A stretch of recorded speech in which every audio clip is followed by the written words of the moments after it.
All right. Hello, hello, everyone, and welcome to stream. I couldn't even go that low. It's my fault. I haven't had enough warm things to drink today.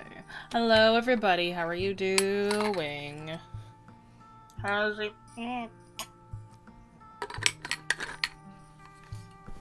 How's the energy? How's everybody doing today? Wow, wow, wow, wow. Hi. Am I not sick anymore? No, I do still have a cough, but like, it's whatever. It's not like kicking me anymore, but I don't have my full vocal range back yet. I've got a good chunk of it, but not all.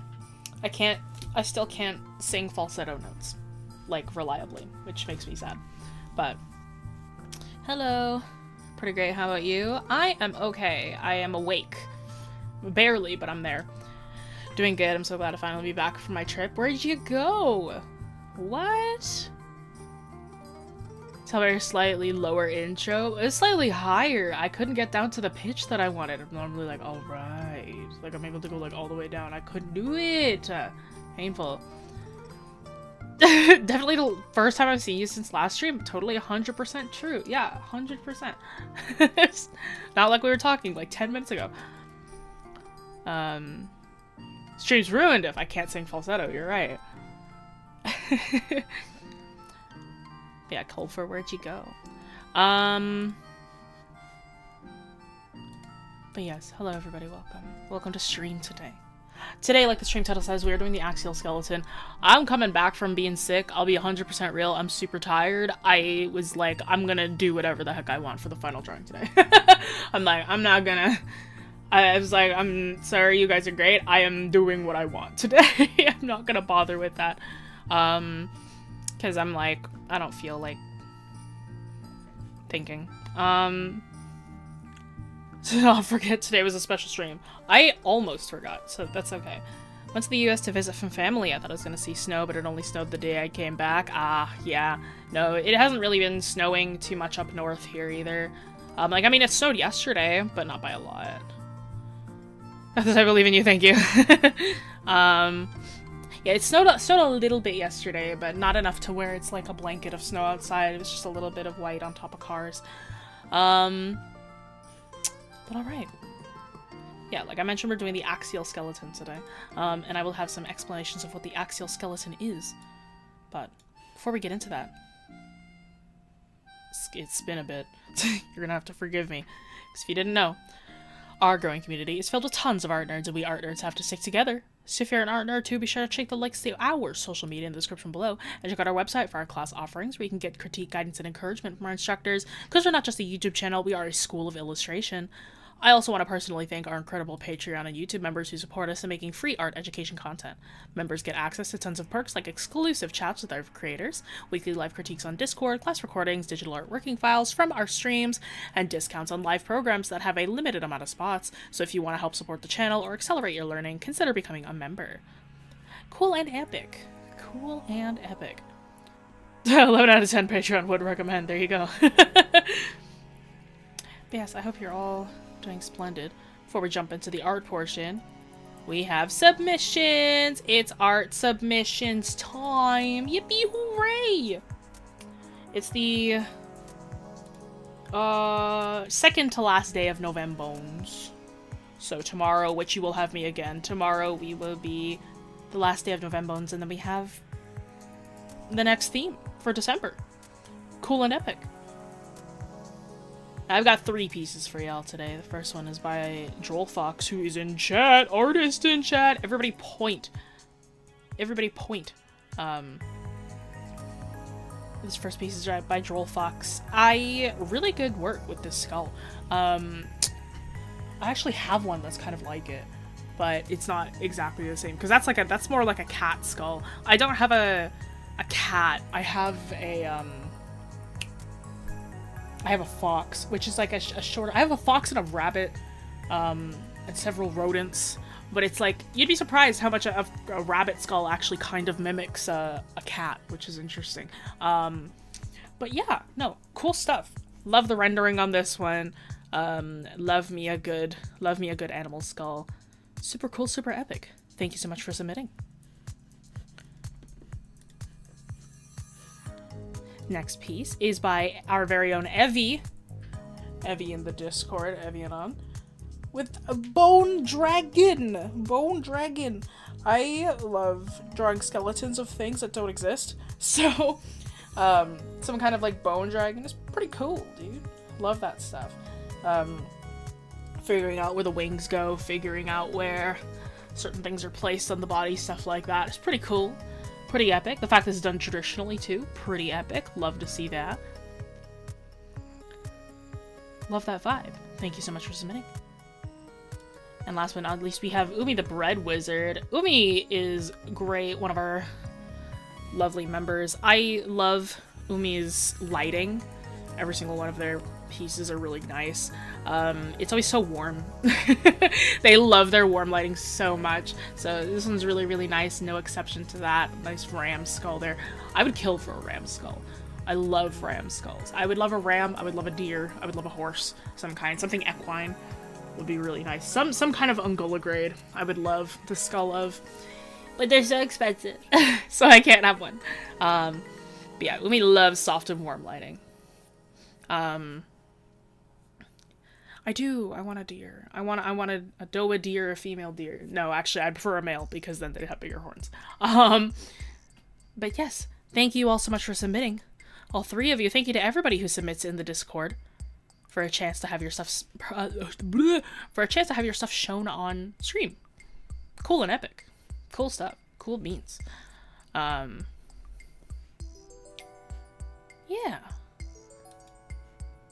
I mean, mailing Jessie a deer skull for Christmas. Bro, do it! You don't actually have to. I'm clearly getting back into it. But yes, everybody who does not know, if you join the Discord, you can submit your artwork. We have different themes for... We have different themes for every single month. So if you join the Discord, you will have a chance to have your stuff featured on stream! !Discord. Alright, let's get into the actual thing you guys came here for. Skeleton time! The Axial skeleton is the easier skeleton, in my opinion. It's the one that is, like... There's less bones to think about, so I'm like, it's probably easier to start with the Axial than it is to go into the other one, which we will be doing later on. I believe we have that in December. But yes. Yes, skeleton time! Which I will need to draw a skeleton in front of you guys, which I haven't done since I was... like 21, so it's been a while. You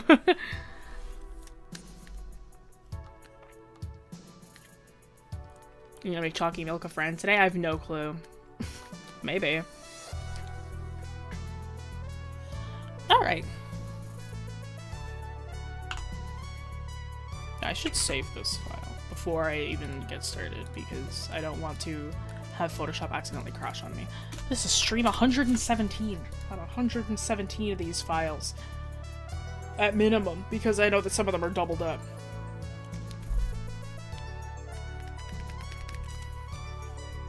Let's make this smaller.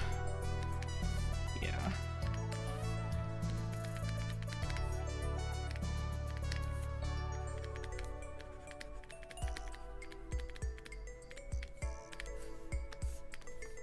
Axial skeleton. 117, yeah.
Alright, the axial skeleton. Nice headphones. I thought they were built in. No, they are my actual headphones. They are the Logitech G733s with cow ear attachments. So I do have these in real life. But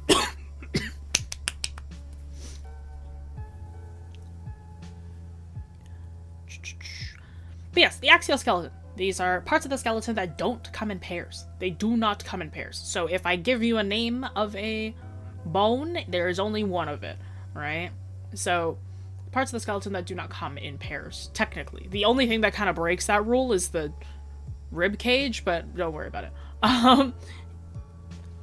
These bones are also part of the center of the body, right? Axial skeleton, so it's on an axis. The axial skeleton, it is on the vertical axis of the body, right? That's the way you can remember that. Like I mentioned, this is a simpler part of the skeleton to grasp. This is a lot easier to sort of start out on. The appendicular has a lot more bones to remember. So the axial skeleton, right axis, appendicular, appendages, right? You can sort of take a guess at what the two of them mean, right? Axial skeleton is for, or what, you can take a guess what the appendicular is based on that, right? The axial skeleton is on an axis. The appendicular is your appendages, right? So, stuff like that. Skull, hip, spine. Not your hips, actually. Hips are part of the appendicular skeleton.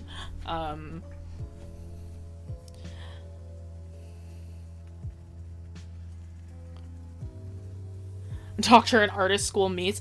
Here's the thing, is that when I went to university, my scientific anatomy course is the thing that taught me the most in university. I think it is easily the thing where I didn't know anything that was being taught. And the second I took this course, there is like a clear shift in how my work looked, because I actually understood the muscle and the skeletons that were going on underneath the body, as well as like the skin and whatnot. So there is like a clear shift on where my anatomical like knowledge got way better. To that effect as well, though, I do way prefer teaching bones over muscles, because bones are a little bit easier. And I also just like bones. I got a lot of them in my room. Okay. It's enough writing. We're gonna actually start on the drawing part. Which is the part that kind of sucks. Because it is hard to draw skeletons. But I will do my best for you. For reference, one of my assignments in university as well was I had to draw an entire skeleton. I had to take a pose and draw the skeleton on the inside. Not easy, by the way. It was very complicated. I was struggling real hard with that one. It took me hours. It took me several days to draw it. And I got a 98, so I mean, yeah, pretty good, but...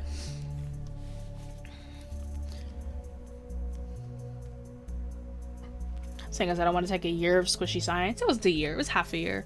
And even then, I really love the science part of art. I think it's really fun. I love the science of art so much. I think it's really, really fascinating to kind of learn why things happen. That isn't only anatomy either. I love the stuff about color. I love stuff about foreshortening and perspective, that kind of thing. I love like textural differences, things like that. I am a huge fan of just all that knowledge, because I just think it's a lot of fun.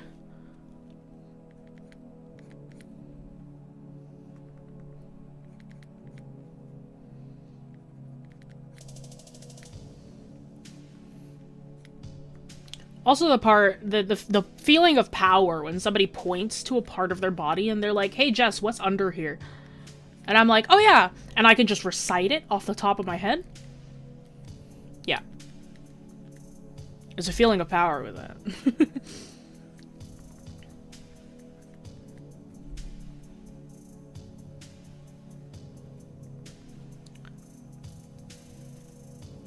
Being stabbed with a needle thousands of times, light work, no reaction. Feeling mildly itcher afterwards, tweaking, crush out material. No! I hate that for you. You aren't an artist if you don't hate it. I have grown past the feeling of hatred when it comes to drawing a lot of things. The only thing that's left where I'm like, never make me draw this, is vehicles. But no, I love perspective, I love backgrounds, I love anatomy, I love, like, that sort of stuff is just so fun to me. I love problem solving when it comes to art. My biggest problem with cars is that it isn't a problem solving, it's a skill issue, and I hate drawing cars.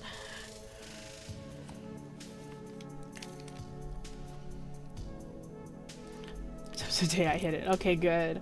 My tattoo, I don't think got that itchy. It was like, my tattoo was certainly itchy, but it wasn't like super, super itchy. Luckily, I went on vacation when I had it, and it was like, I was like completely distracted. I felt bad though. I was going to a lake, but obviously it was a new tattoo, so I can't get submerged in water. So I'm like on the shore, or I'm on like rocks, and I'm like, you guys have fun. I can't join you. But no, yeah. I'm very lucky. Mine was actually not that itchy. But this skull sucks, but like that's okay. It does its job. The skull is real bad, actually. The skull is not good.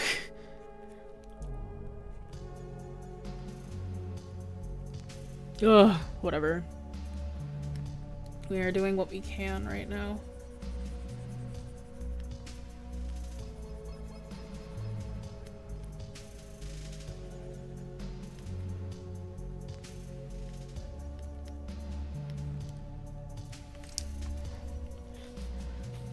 No reference at all. No, I have a reference. Don't you worry. My reference isn't just in a place you guys can't see. Can I draw a skull without reference? Yes, but I am teaching a lesson, and I want to make sure that it's as accurate as possible.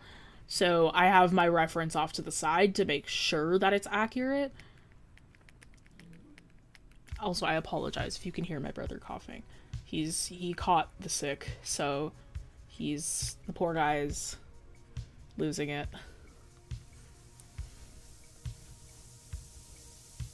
Got a half sleeve, this is more surface area. I'm scared for color. Oh, color's gonna be so rough.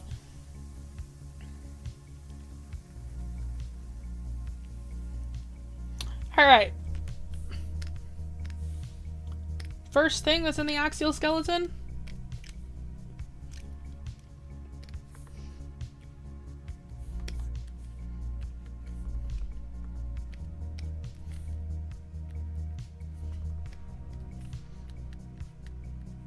You don't need me to tell you, but I'm gonna tell you anyway.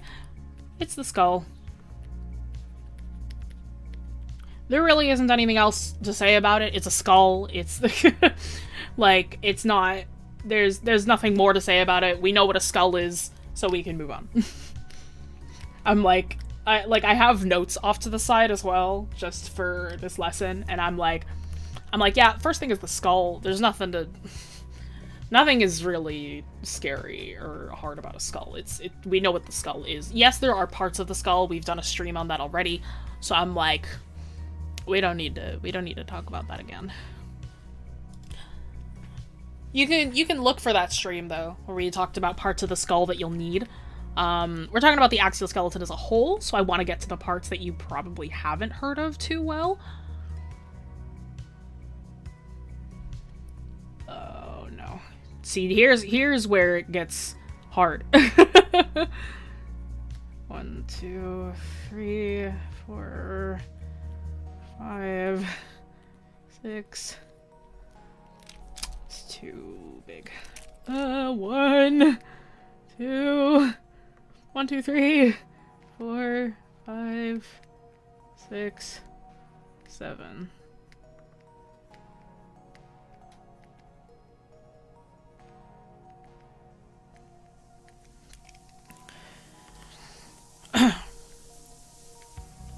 Am I using Krita? I want you to look at my screen right now, take a good long look, and up in the top left corner, I want you to see what letters those are. Sorry, I'm feeling sassy today. Also, you can just do exclamation point Jessie. Yeah, device Jessie, there it is. Do I have the skeleton bone names memorized? Yes. I have my notes off to the side just so I don't stutter, but yeah, I do. I have them memorized. I had to have a couple of exams and lessons and whatnot on them, so yeah, no, I've got them memorized. Oh no, okay, 1, 2, 3, 4, 5, 6, 7, 8, 9, 10, 11, 12.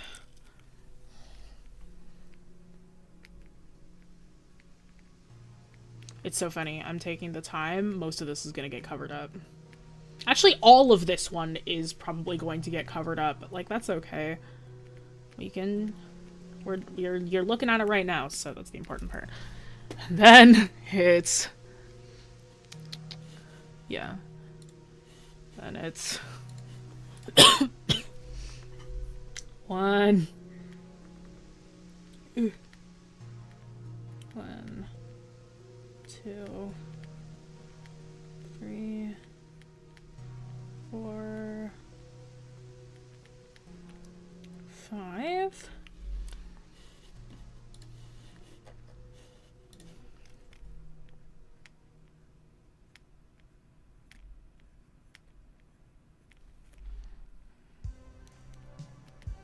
Then that one turns into this.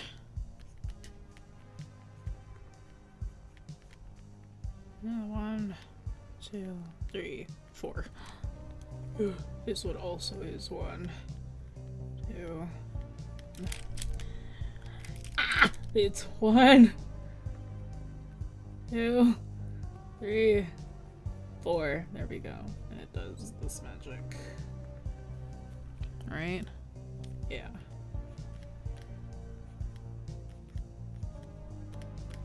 Cool. Okay! Oh! I think... Hang on.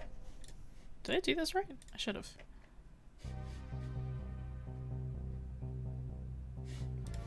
Oh, this top one actually should not be showing. It's okay. I could just erase it and move it. So it should actually be more like... like this. There we go. Now imagine drawing this entire skeleton in a ballerina pose. Okay. Mortal Kombat moment.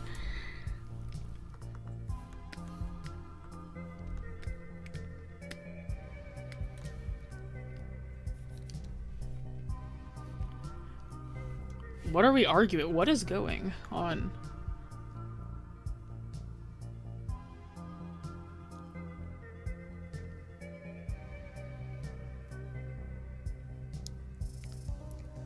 Using a mirror is cheating for me because I don't think Krita and Ibis Paint X have that. Don't you have a mirror brush? I swear most programs have a mirror brush, if not a mirror tool. If whatever tools you decide to use in your program, they're in your program for a reason. It's not cheating. It's like how CSP has a perspective ruler. I use the perspective ruler in CSP too.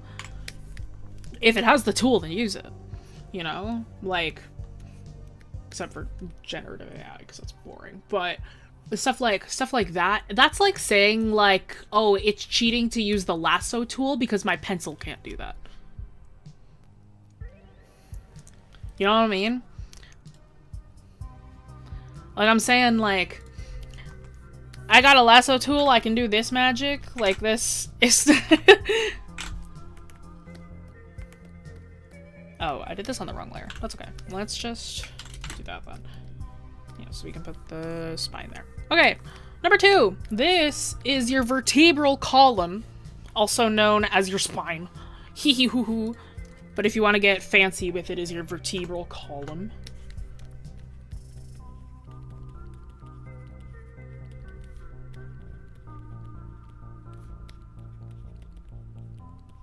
Right. Right, this is your vertebral column or your spine. This one has words that have to go with it, okay? So I'm gonna do some color coding really quickly.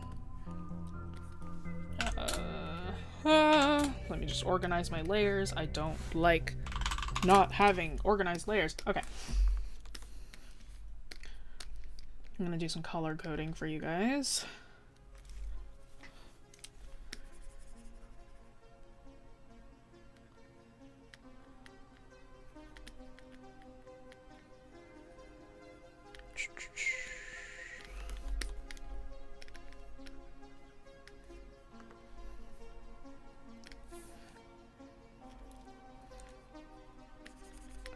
And then it's 1, 2, 3, 4, 5, 6.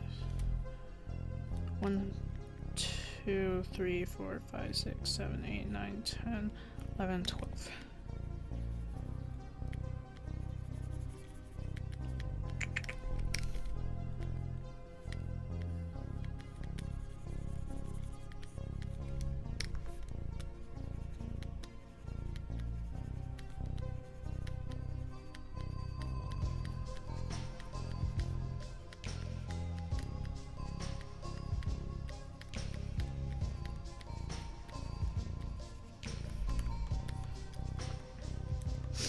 I don't like the mirror tool, it's too symmetrical. I also tend to not like the mirror tool. I use it definitely if I'm teaching like anatomy and stuff because it is just easier. And in that way as well, I get a more exact finish. But yeah, for full pieces, I tend to not use the mirror tool unless I am really, really struggling with something. Or I'll use it for part of the illustration and then not use it for the rest. Like if I want my eyes to be really, really symmetrical, maybe I'll pull out the mirror tool, but maybe then for the rest of the pose, I don't use the mirror tool. It's mix and match with me personally. And then this bad boy.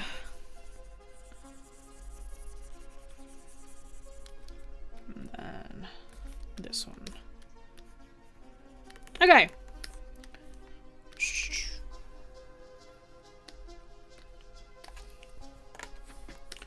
Your vertebral column. Your vertebral column is split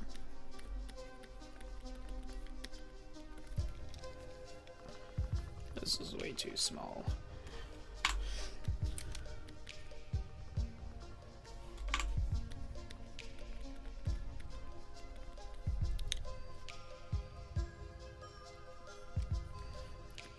Split into 5 sections, if you didn't know that. Right? The whole thing is the spine, the whole thing is the vertebral column, but you've actually got 5 different sections that you're working with when we talk about the entire spine as a whole. Alright? Nope, I got a tablet.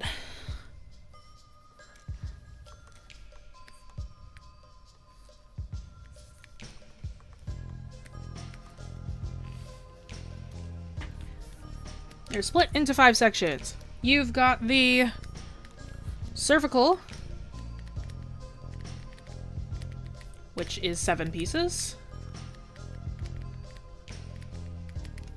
You've got the thoracic. Oh, did I spell that right? Yes, I did. Which is 12 pieces. You've got the lumbar, which a bunch of you have probably heard that word before. The lumbar, which is 5 pieces.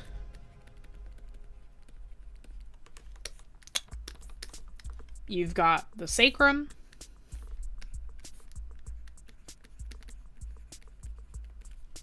which is 5 fused pieces.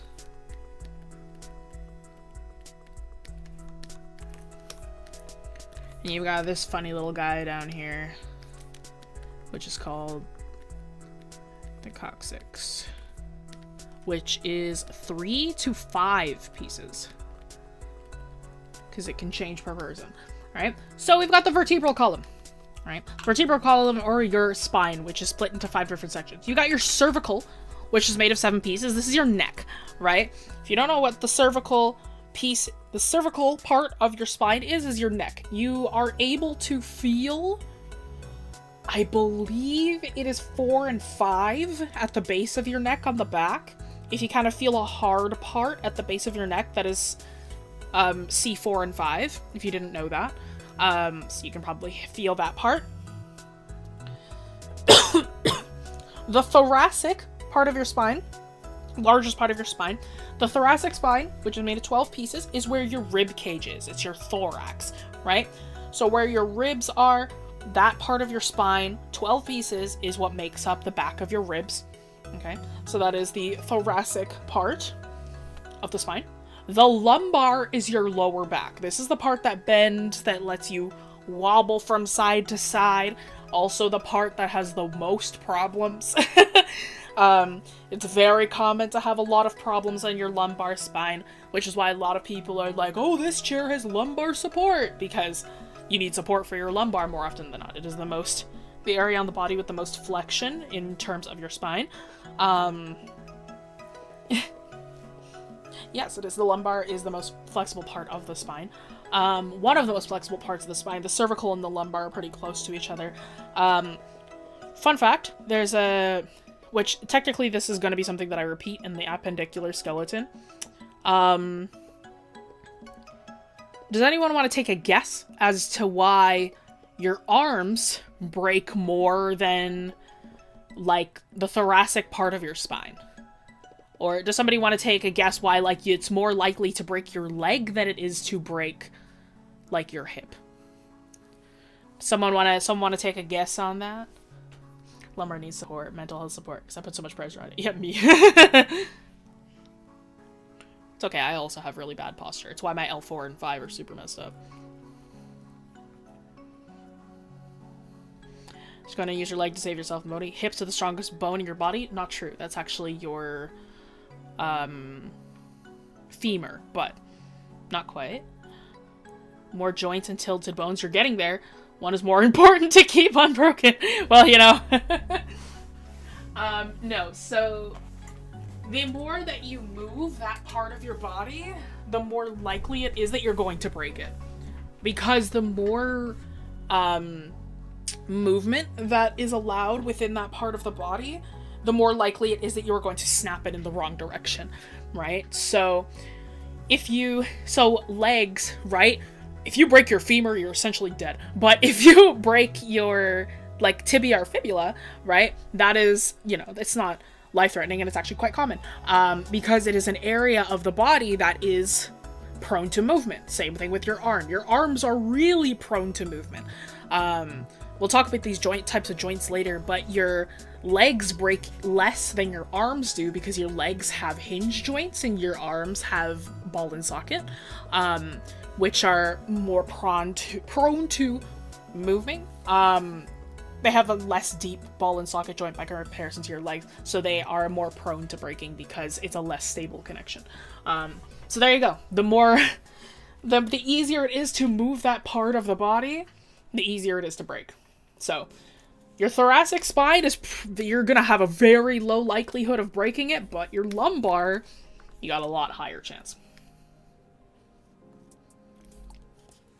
Alright, so again, thoracic, that's where your rib cage is. Lumbar, that is your lower spine. Your sacrum, this is the part of your spine that connects your pelvic bones. It is also a fused set of four vertebral pieces, right? So, pretty sure a bunch of us know what a pelvis looks like, right? So in the back of the pelvis, this is a really shoddy pelvis, but the pelvic bone is part of the appendicular skeleton because it's technically two pieces that are connected together, and the sacrum is the thing in the center that holds them two together. Alright, so your sacrum is 5 fused pieces, and your coccyx, which is also known as your tailbone. So if we had tails, that is the bone that would continue. Most people have 4 coccyx pieces. Some people have 5, some people have 3. It depends on the person. But yes, if we were to grow out a tail, that is what would get bigger. You can actually feel it if you go like kind of right. If you've ever landed on your tailbone, you sort of know where that is. It's the worst pain ever. And it gets bruised for ages. But yeah, your coccyx. If you want like an actual placement of it on the body, it's like, this is like your back. Got your rib cage here, your pelvis. Your coccyx goes right here. So the tail would continue like this.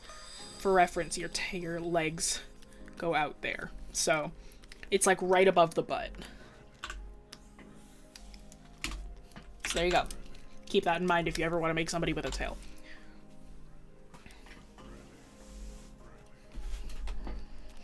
Broke my tailbone once, and instead of going to the normal thing, going to the doctor, I hid it from everyone because I was embarrassed. No! I think it's so hard to draw to, or so hard to heal to. Thought of a broken femur gives you the heebie-jeebies. For reference, by the way, the femur, your thigh bone, that bone is stronger than concrete.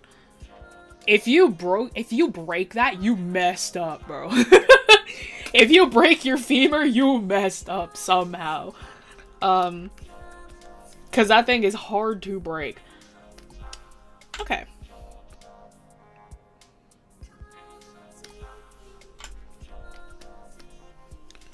We're going to do this. Oops.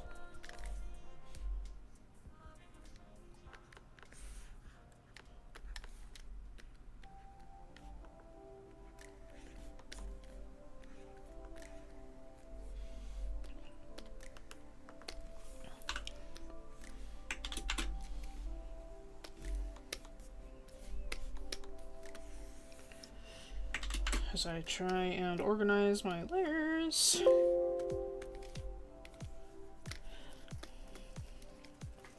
Okay, and then we're gonna have to do... Oh boy. Okay. Lower the opacity of this. We're gonna... No. There we go. Now here's the part that I hate.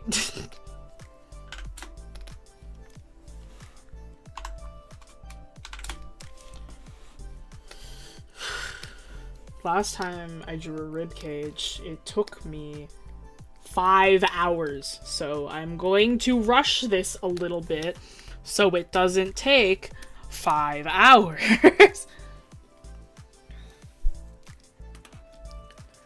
don't want to tell me. No, quit. That's terrible. Oh my god.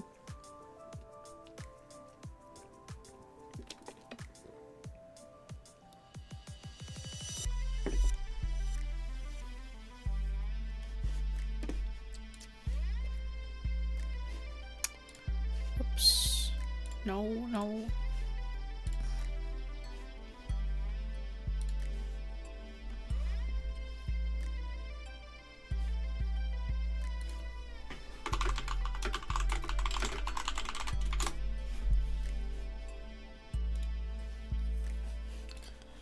Yeah, 5 hours packed into 10 minutes, yep. Oh boy. Okay. So I need...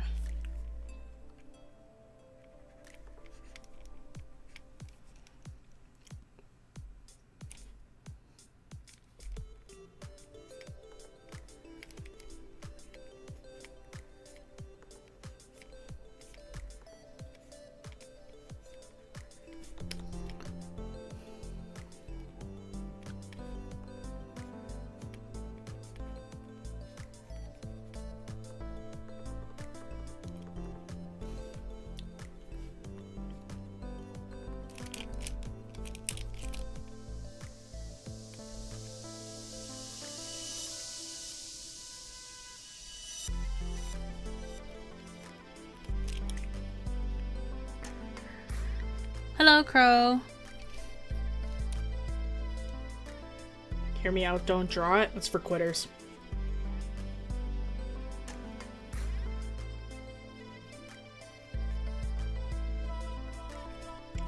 If you're the type of artist whose immediate solution to something that you don't want to do is don't draw it, you're weaker than the rest of us.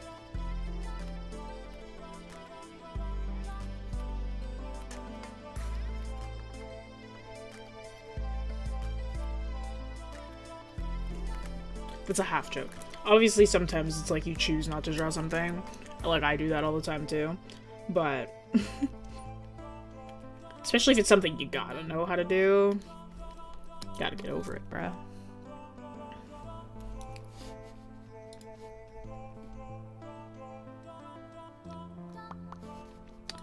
Okay. 1, 2, 3... 4, 5,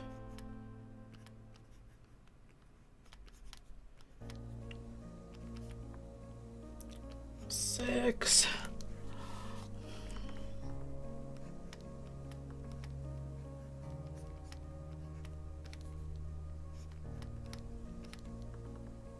7.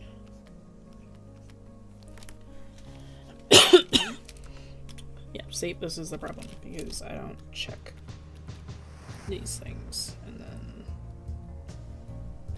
it gets really hard to track with your eyes. Oy, okay.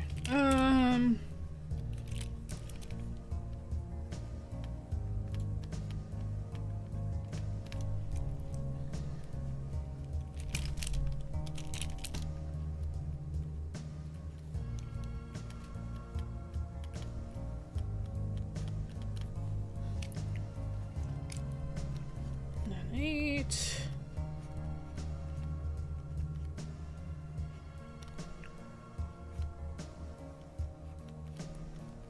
9, 10.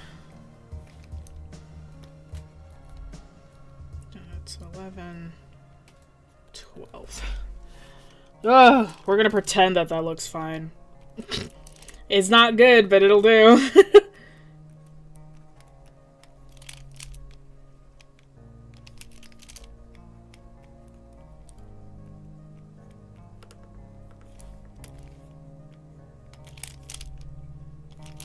On this one, I will also have to color code for you guys.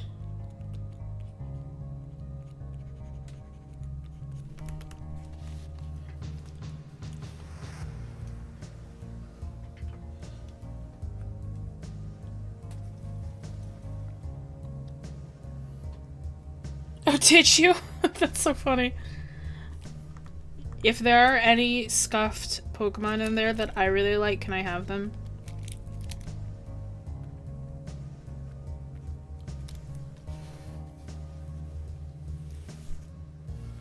Not me supposed to learn about backgrounds, but I need the serotonin boost of feeling like I'm improving. So, doing something I know I will get a boost in. Yeah, if you improve on backgrounds. That's pretty dang good, dude. Love me a good background. Yes, you bet. Thank you. You know what? Sure. This isn't a great skeleton, but it's a skeleton. Technically... No, because this should be... Okay, hang on. Let me... Hang on. Hang on. Yeah, because this should be like that. 8, 9...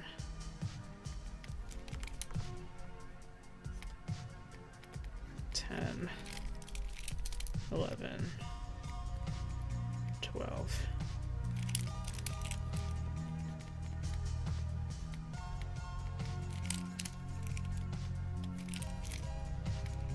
I hate, it's so hard to draw ribs, bro. Drawing accurate ribs is so hard. I like drawing ribs, but if I can be a little bit silly with them, then they're not that bad. It's so hard, dude. But it's okay. The challenge is what makes art fun.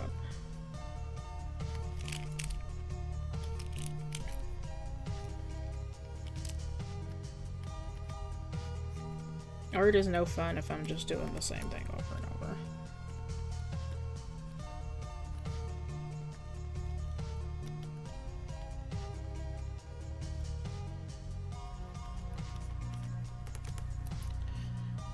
Okay, sure. And then...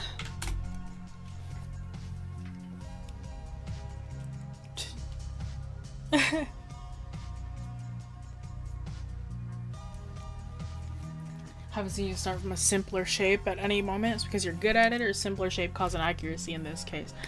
When I teach, or when any artist teaches, oh, start from simple shapes and build it up, they have probably never done it in years.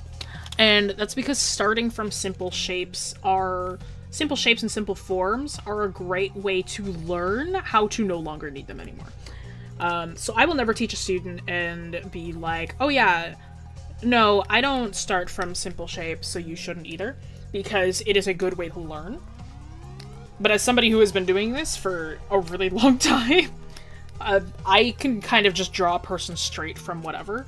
I don't really need that anymore. And that comes, like, as an experience thing. Like, that is something that you grow into.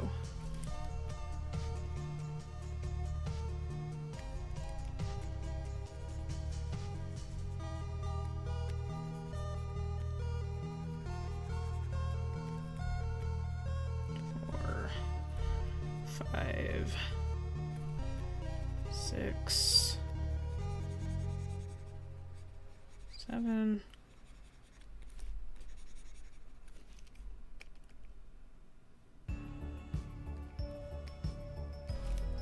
8, 9, 10.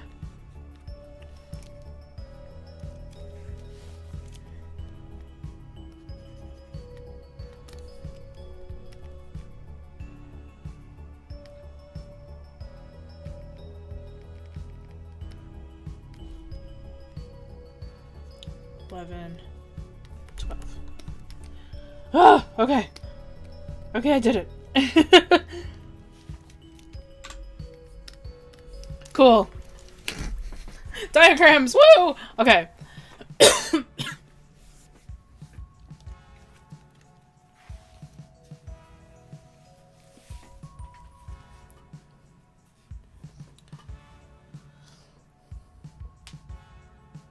Did it, thank you. Ugh. I love when they're color-coded. Yeah, it helps. It helps visually. And then I can label this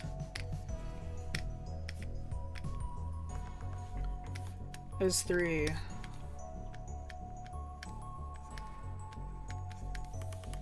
Okay.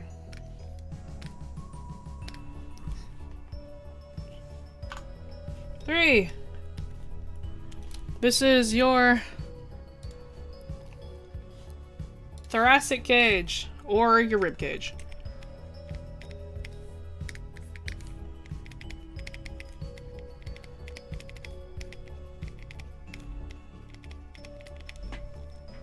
Your rib cage plus your sternum. Which the sternum is this funny little green thing in the center here. So your sternum is that center guy right there. The sternum is the thing in the center that holds it all in place. But your thoracic cage, your rib cage,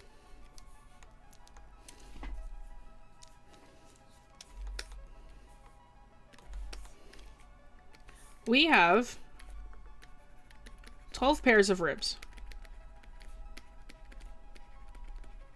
So 24 ribs in total.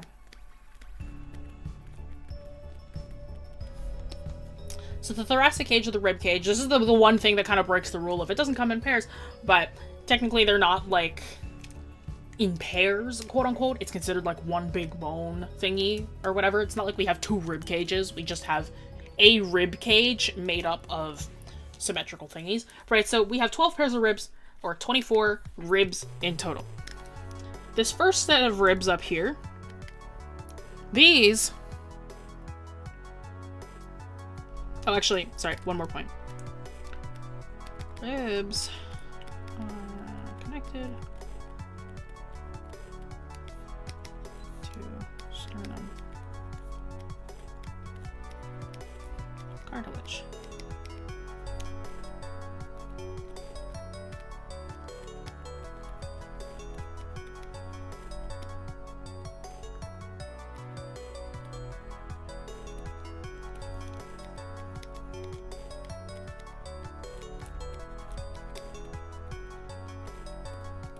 The ribs are actually connected to the sternum via cartilage, right? If you don't know what cartilage is, yes you do. The tip of your nose, your ears, right? Those are made of cartilage. It's like a flexy kind of bone, quote unquote, that you can eat. It's why there are no noses on skeletons. It's why they don't have ears, right? They're made of cartilage, right? So ribs are also actually connected to the sternum by cartilage. If you take a deep breath in, deep breath out, you can feel your chest expand and decompress.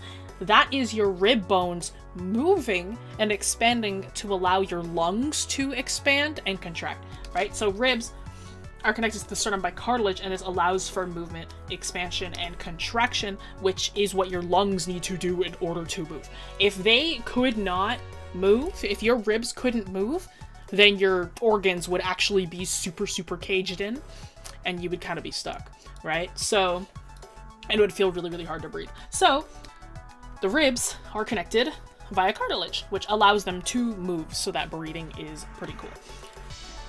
So, we have 24 ribs in total, and I have color-coded them differently, because we actually have 3 different types of ribs. The first type of ribs are our true ribs. Right, our true ribs are connected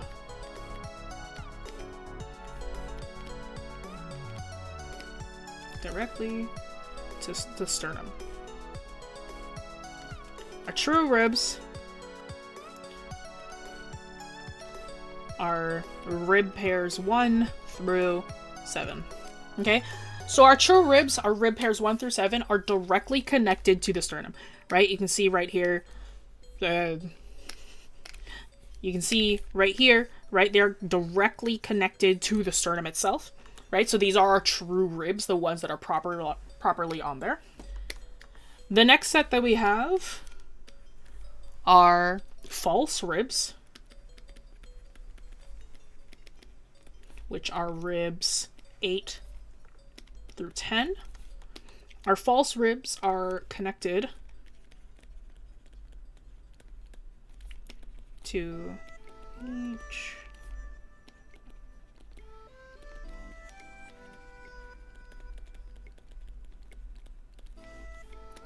each other's cartilage.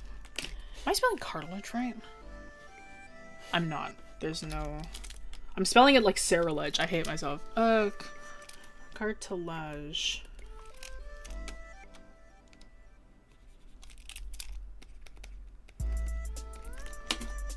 Hang on, is there?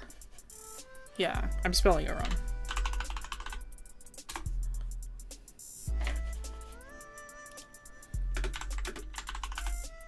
No, I was just spelling it wrong. Okay, great.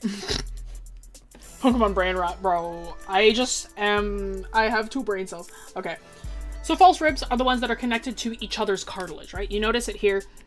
It doesn't actually connect directly to the sternum. They're sort of just connected to each other. These are our false ribs, right? They're still there, and it creates this arch. If you've ever watched me draw somebody, and like you see me do like this magic, that's me drawing this arch here, this rib cage arch, and it gives me an idea of what's in front and what's behind. Helps a lot, actually. It's really cool. It's a good way to get your forearms in there. Alright, so your false ribs are ribs 8 through 10. And rib pairs 11 and 12 are floating ribs.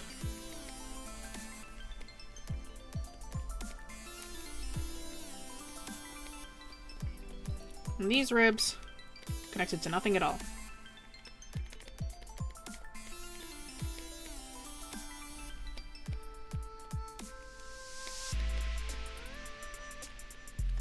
Our floating ribs are just completely disconnected, right? So ribs 11 and 12, you can see in the back here. These guys are floating ribs. They're kind of just there. They're assisting in the back, right?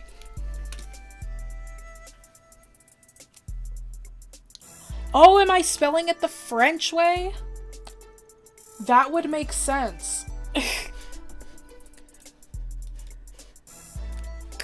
Because I'm Canadian.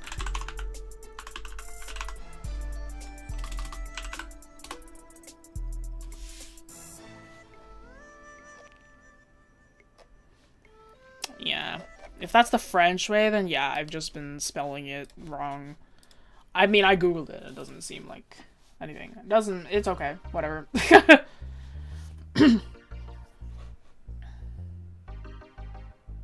Imagine eating too much and the cartilage doesn't move the pain. Psychopath artists out there that study the cartilage structure to draw nose and ears. I mean, people just study how to draw ears. Technically, the cartilage structure is just the shape of the ear.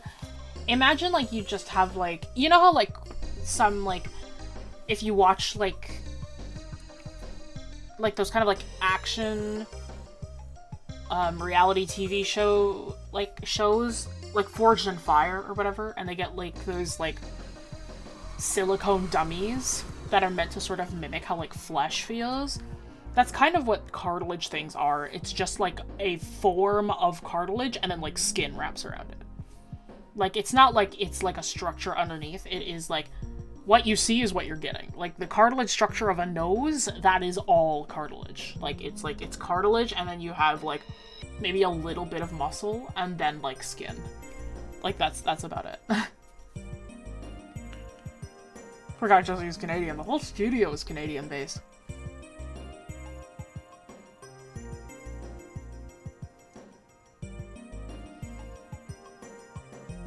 Make a skeleton creature design with a rib cage opens like a hair clip and snaps up. There's an artist that has a character like that. I think their name is Viperfish. They've got some cool monster designs. I like them a lot. They've got like a guy whose rib cage opens up and like hugs you. I know that Busagi has that too. That's who I get a lot of my inspiration from.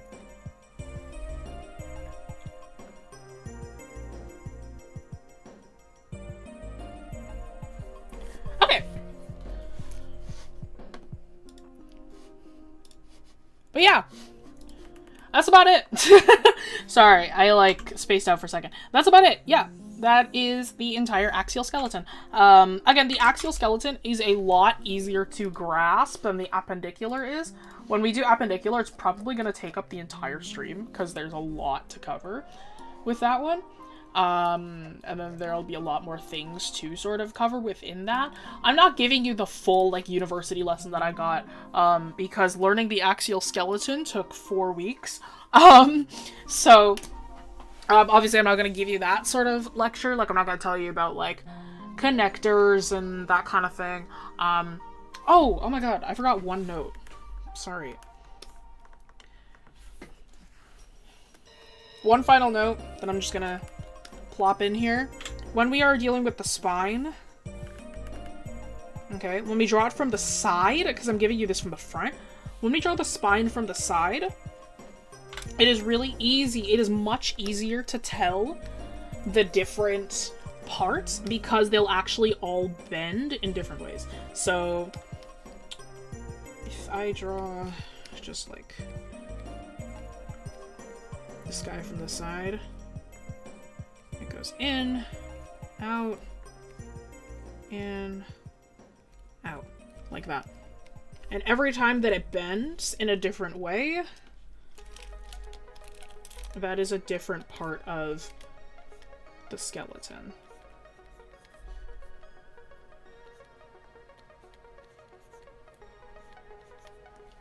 Right? So we've actually got our coccyx down here. Got our sacrum, which is probably, I would draw it smaller, but whatever. We've got our lumbar, got our thoracic, and then we've got our cervical. Right? So, remember this as well when we kind of just draw, when we kind of just draw a person.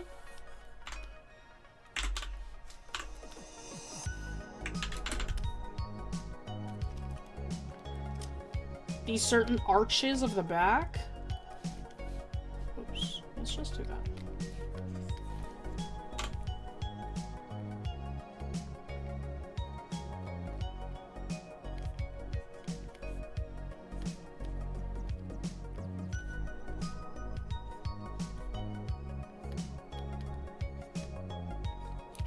Let's actually just cut this guy's arm off real quick. Yeah. Because we have arches to our back. We are not perfectly one way or the other. Right? It's not straight up and down. We have curves. And obviously you can, like, accentuate it, or... I accentuate mine. You can accentuate it, you can tone it down, whatever. And, like, obviously you can change that. It's like maybe somebody is, like, super... They got chimp back. So then theirs ends up looking a lot crunchier, right? You can mess around with it, whatever, but just remember that your back is never fully straight. Just like when you talk about your eyes, you never draw your eyes like this. You make sure that it's curved, right? That kind of thing, right? So on and so forth.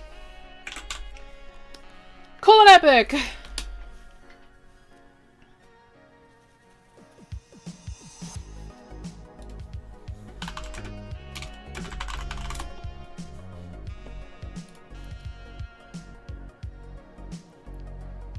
Yeah, of course a fox skeleton is different. We're drawing a person.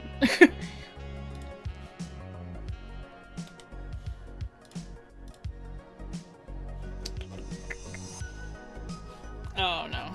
Chat's catching up with itself. Just give me a second. Hopefully that was informative. Hopefully that was a vibe.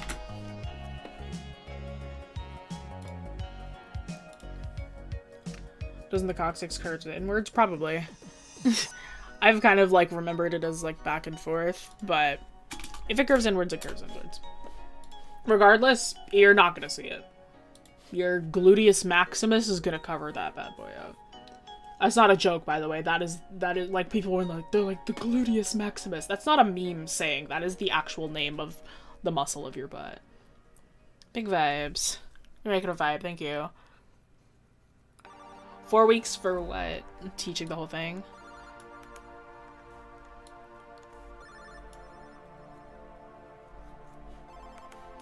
Okay. And like I said, I'm just gonna kind of do what I want. I don't feel like... I'm sure you can hear it. I sound tired. I feel tired. So I'm gonna draw whatever I want in relation to the axial skeleton.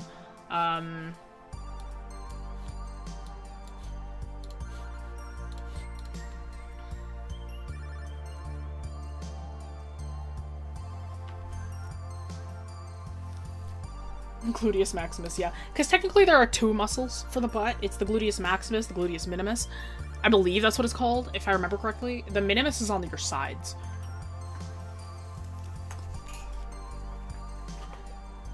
Doja Cat was right. If you could see it from the front, wait till you see it from the back, you know? Just get your Trump chip, Victor! Glorious evolution. I can't do a Russian accent, I'm sorry. I'll never try again.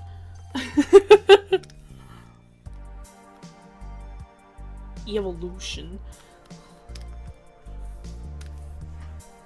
I've only got about an hour left, so...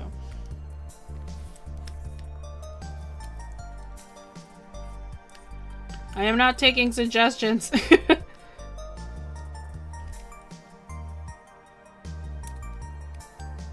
Victor Nation, how are we feeling?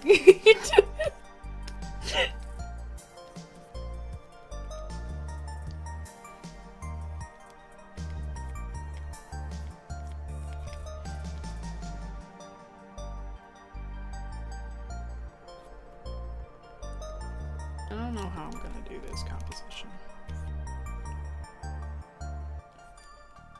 What do I feel like doing? It's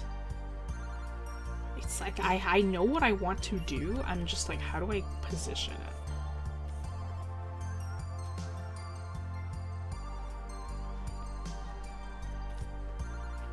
As I see a lot of people do pieces like this. I just want to do it myself now, and I'm like... It's like where people have, like, normal skin and bones and whatever, and then, like, they lift up their shirt and it's just bones. I want to do that. I really like drawing bones. Like, don't get me wrong. I'm like, I get frustrated, but that's, like, the joy of art.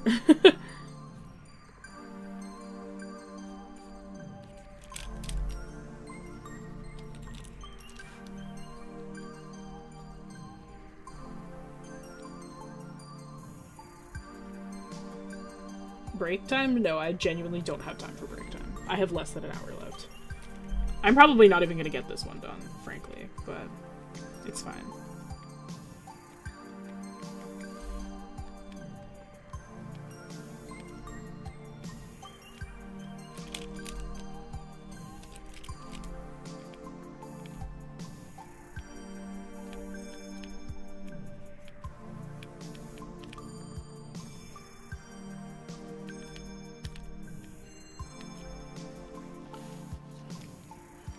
She's drawing Beerus! Yeah, that's right, it's Beerus, guys. A ribcage take you 5 hours? Yeah. It didn't last time, though, so now I'm confident again. And plus, I'm not drawing a full ribcage. I know you're drawing. Yippee! Only cool people know who I'm drawing. It's Zeno! So true!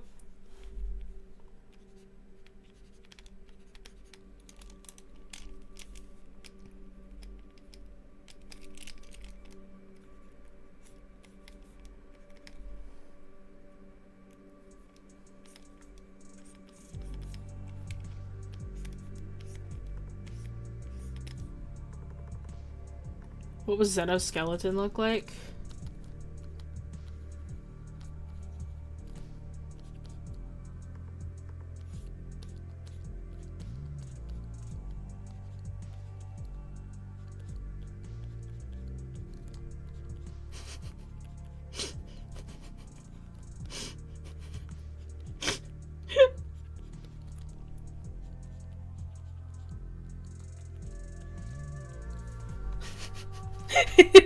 Peel! Lord Zeno! Lord Zeno, you grace us with your presence.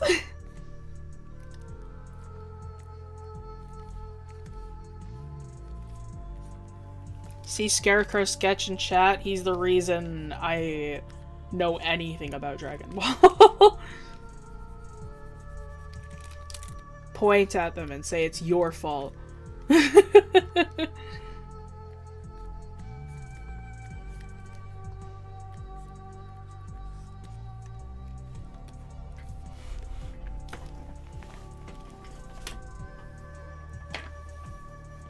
Way too much about DBZ, D&D, and Pokemon. That's fair. Speaking of, this is also Scarecrow Sketch's character, so. He's not mine.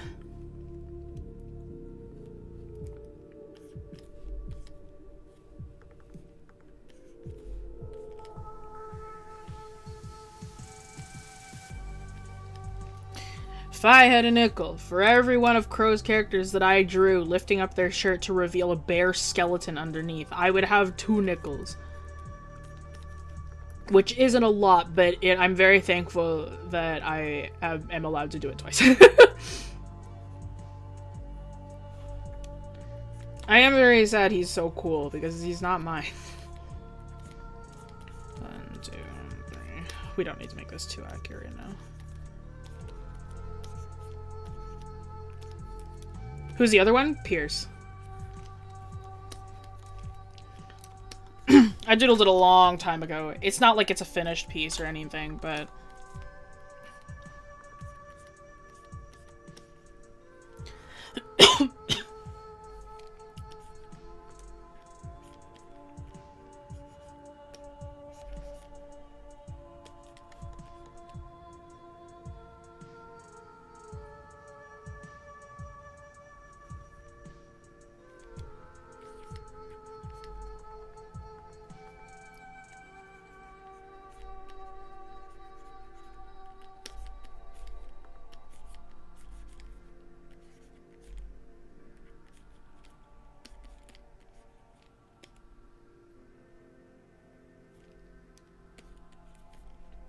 My what skeleton short? What did I draw about a rat skeleton? What short did y'all make about a rat skeleton? What did I do? Here's a secret. I don't remember anything I've ever done. You can be like, oh, I love that shirt. And I'm like, there's a short about that?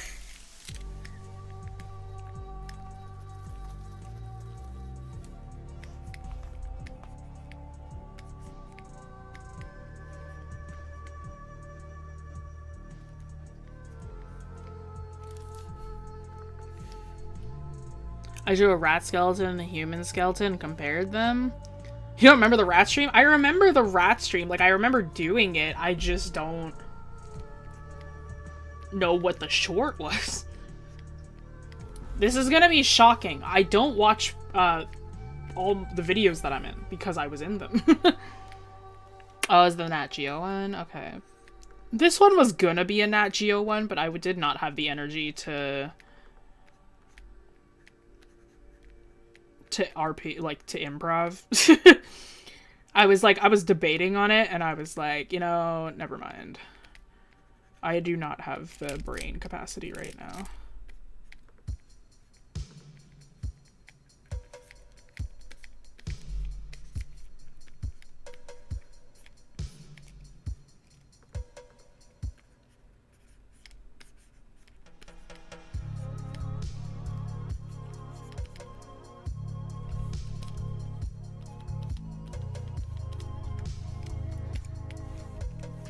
RP.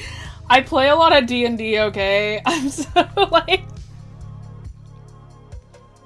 Maybe Appendicular instead, maybe. I'll see how much energy I have.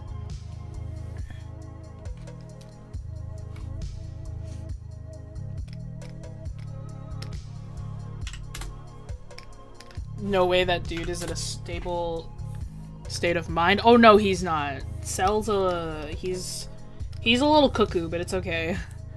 He's very charming in that way. I kind of want to, like...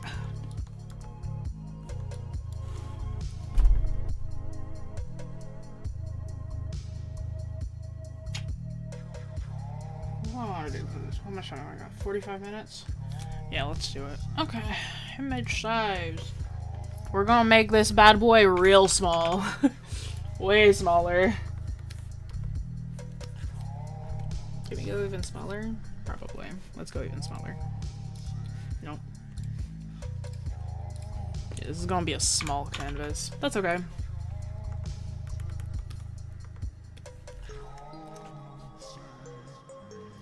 Do you prefer a short or long rest, IRL? I prefer a long rest. Can we go even smaller? Perfect. Cool.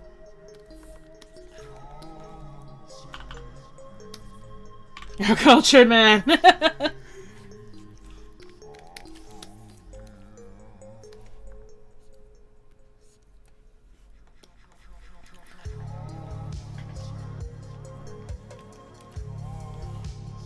Guestar and Quinn make Quinn do all the heavy lifting, RP. Quinn, let's play D&D together one day. Very good at yapping. You and me both.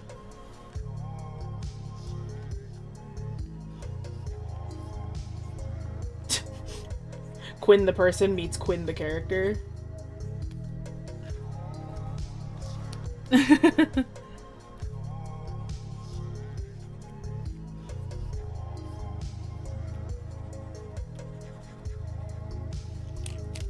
D&D is fun, dude. D&D is super fun.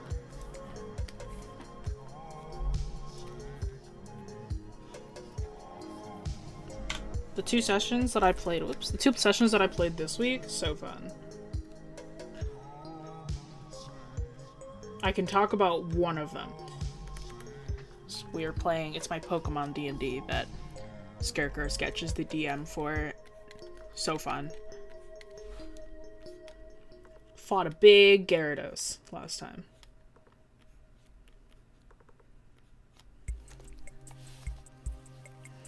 How do you start D&D? You find a group who's willing to play with you. Find a person who's willing to run the game. And have fun. Well, you gotta make your character sheets and stuff and all that jazz. I find it's easier to watch somebody play first, and that's how you learn.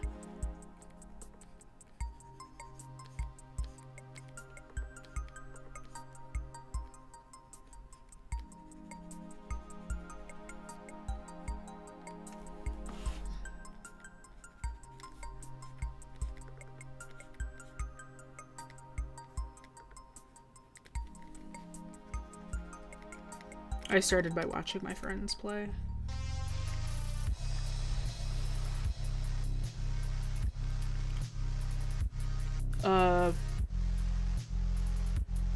She actually uses them anymore? Oh, no, I'm very active on my socials.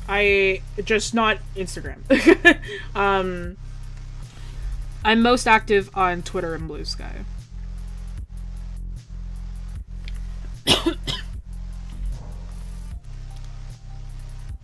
She's active. No, I am, yeah. No, I'm most active on Twitter and Blue Sky. Yeah, I'm on Instagram. I just kind of forget to post all the time. I'm actually constantly on Instagram. Again, I just forget to post a lot. Also, I'm not doing any true pixel art for any pixel artists watching me. I kind of just don't feel like working with my normal brushes right now. And I like the vibe that this brush gives me, so... On Photoshop, it's the pencil.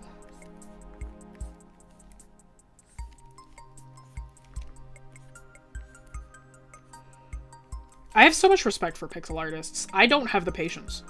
Like, I straight up do not have the patience. I cannot be bothered. I'm like, why do I gotta... I'm like, I know why I have to worry about every single pixel, but I don't want to sit here counting them. So... I'm like... I'm too impatient. So, huge respect to animators, huge respect to pixel artists. You are a stronger artist than I.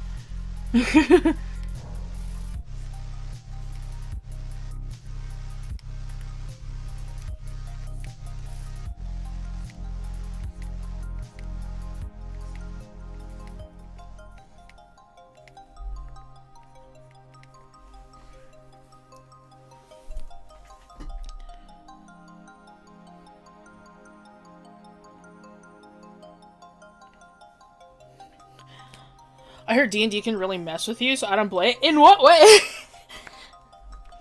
Yeah, it really messes with you, bro. You make lasting friendships and go on adventures with your friends, and you cast spells and get to fight monsters. It messes you up. You don't need to worry about every pixel. It's such a pain. Yeah. I dislike Twitter and Instagram. I have no need for it. I don't mind them. I mean, Twitter sucks, but Instagram is fine. Like, I'm trying to... The biggest problem with Twitter is that it's where I get the majority of my commissions, so I am on there for business purposes, mostly. But I'm trying to get more active on Blue Sky overall, because it's just nice over there.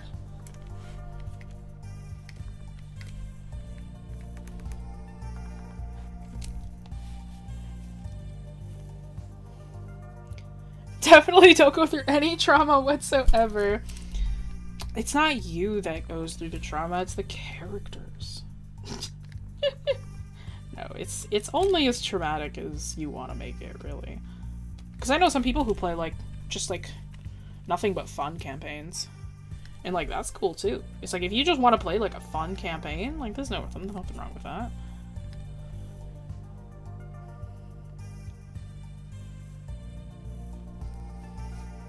They touted as the Devil's Game back in the 70s and 80s. Yeah, no, that's still the funniest thing to me. And now people are like, oh yeah, actually this is just a game for nerds. This is just like a nerd's game.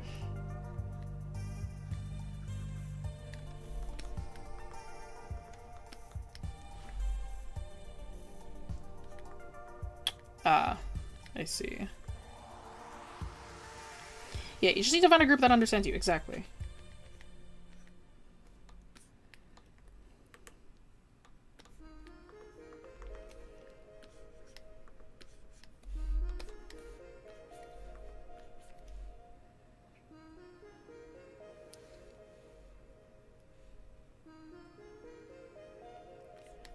I'll be D&D nerds. I've been a D&D nerd, bro. I don't know how many years I've been playing now. It's like 3 or 4 maybe.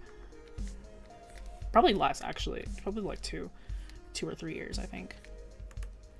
I've been playing D&D.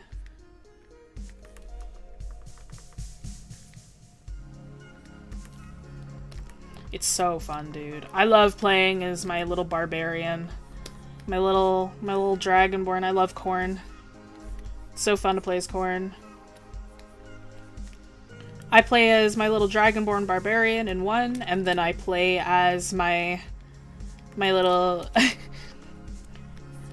my psychic DJ child in another in my Pokemon campaign. It's fun, dude. D&D is so fun. It's just role-playing and having fun with friends. Like, that's all it is, really. It's just a game.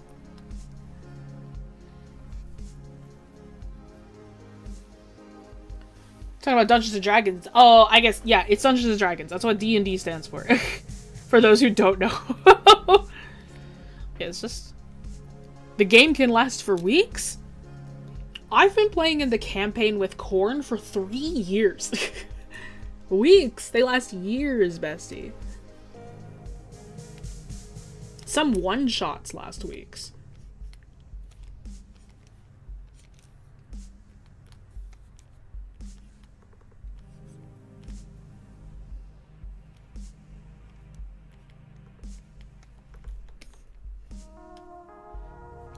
You're a hardcore fan. I think it's quite normal to have your campaigns last for a really long time.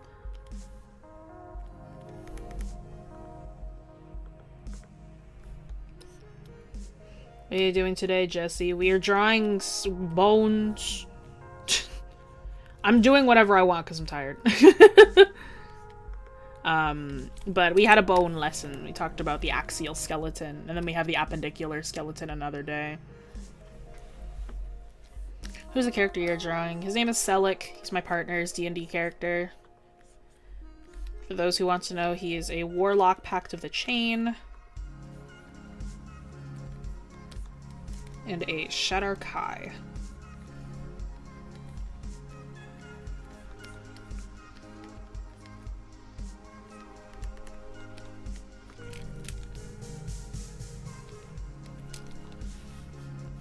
One of my cities gone on for 30 years now. Sheesh!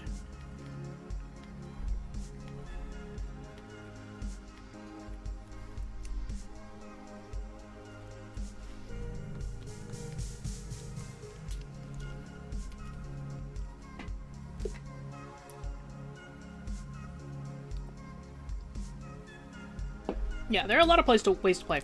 This is actual D&D. Like, this is just D&D. But yeah. The other TPT RPG that I play, is Candela Obscura. That one's tough, dude. It's fun, though. Do I like dwarves? I do. I've never played a dwarf, but they're fun to draw.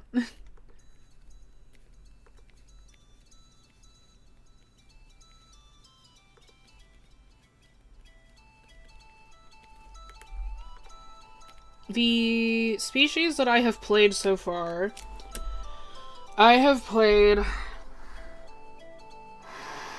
Dragonborn, I've played Centaur, I've played Warforged, I've played Water Genasi, I played Goblin.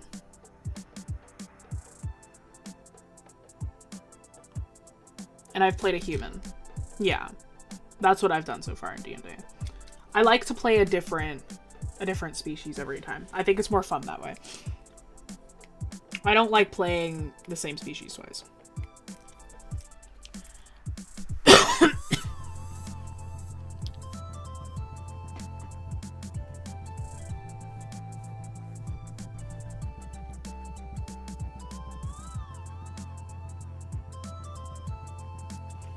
Is this character half dead or something?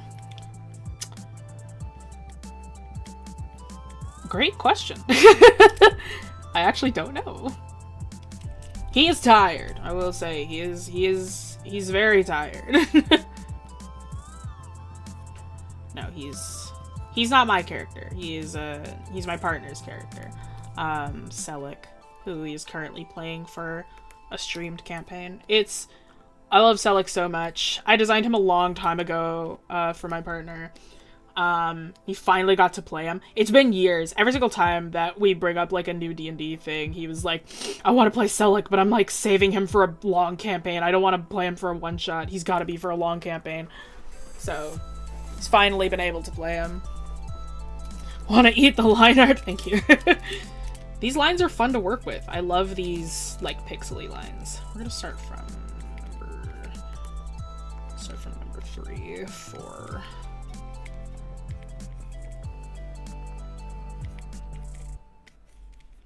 5, 6. Actually, yeah. Let's yeah, 4, 6, 7. Yeah, let's do that. We'll see if there's just more up top.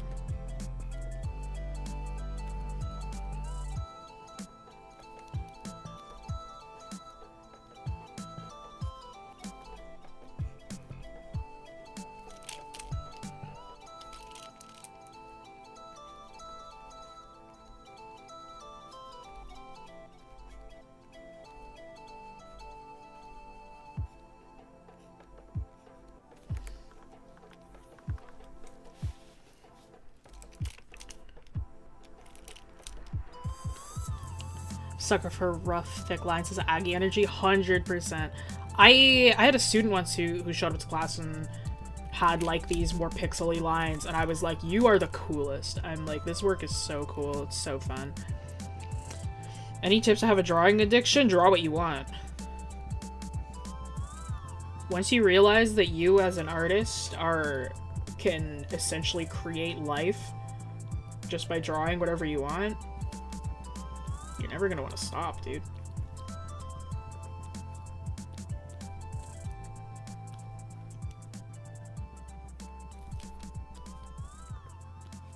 It's like once that realization hits you, you'll never be able to stop thinking about it, and you're like, whoa, you're right, actually. It's like, that's a lot of power. It's like, have you ever seen that meme? It's like, hey bro, you ever heard of OCs? It's like, what's that? And it's like, you can just make up a guy. And another person's like, that's big if true.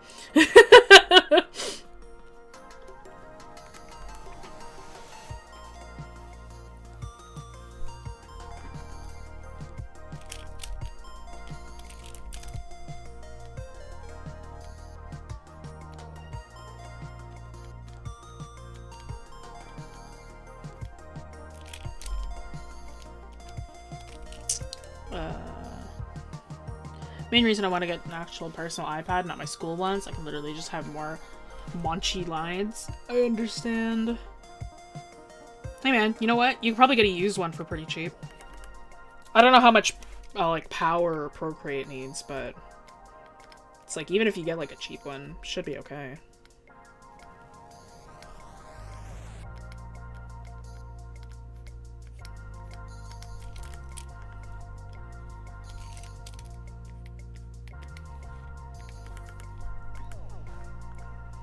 Bones!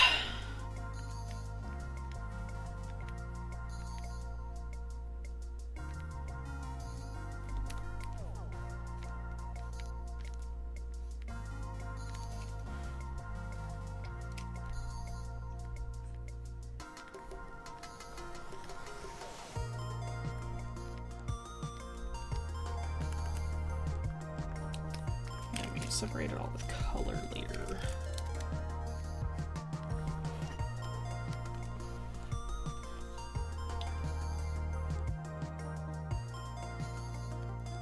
You just make a guy, yeah. Jessie's a perfect example in her anatomy skill and making grounded in realism style monsters and things. I love making monsters that are grounded in real anatomy. It's just more fun that way.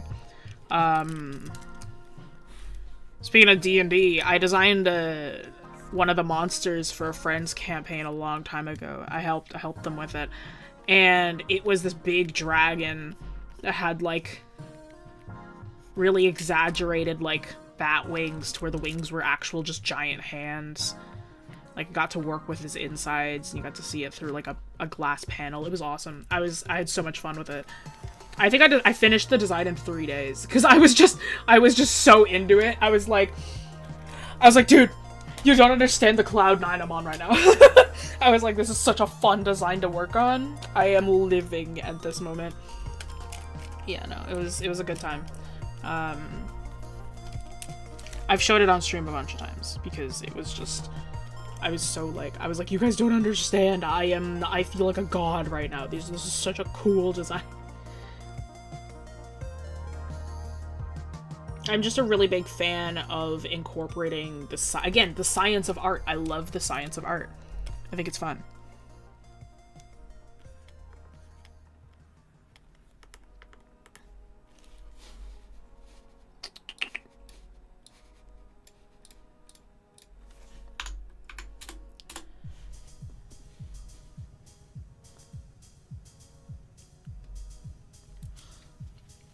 When I was 13, I realized I can just make my own characters. I don't have to be from anything, look like me and my friends. I can just make them. Mind-breaking revelation. Genuinely, it's so fun.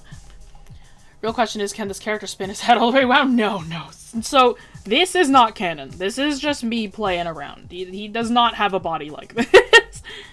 This is me just being like, I want to draw this character, and this is the subject matter that I will be drawing them in. So no, this is not a canon part of this character. It's like, there are canon parts of this character that are perfectly freaky. It's public knowledge now, so I guess I could... Right? Hang on. Right? That's public knowledge now? Hang on.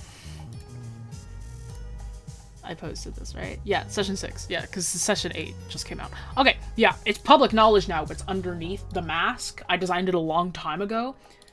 He's got some other freaky deaky stuff about him, but it's not this. He's a warlock, he's got, his form of dread. So I designed that a long time ago. If you don't, like, if you're not into spooky things, maybe look away. Just for a second, I'll tell you when to come back. It's under here. Yes. If you don't like weird body horror, if you don't like stuff with the face, just maybe don't look for a second. But no, underneath his mask, Selleck has like a crazy, like, maw going on. I designed this, I think, when I was, again, like 2 years ago, I think, is when I designed it. Quinn, me. But no, like, I designed it a while ago. Crow essentially told me, you had so much fun. I definitely did. Crow essentially told me, go nuts. And I was like, you got it. Thought it would be worse. Yeah, I'm like, it's not the worst. It's more cool than anything, but some people really don't like this kind of stuff. It was like, he's got 2 jaws, so he's got, like, the main set of teeth, and then there's, like, a second set of teeth in here. There are these, like, weird, just pieces of muscle that come from between the muscle that hold the cheeks together.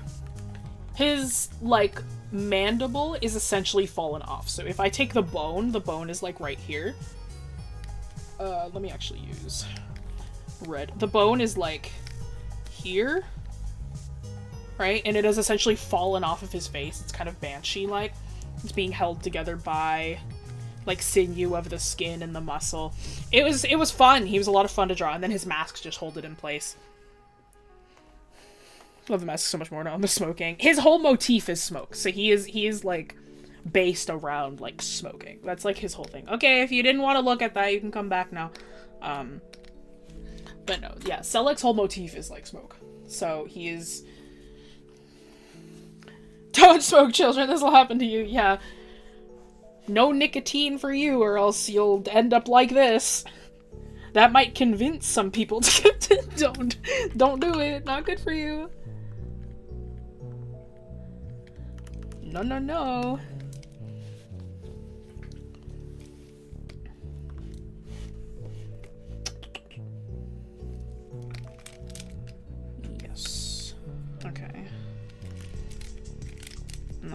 taking a look at the lines for a second and seeing what I can tweak before I add a bit of color. No, Cell's a lot of fun. I love working with this character. And he's not mine.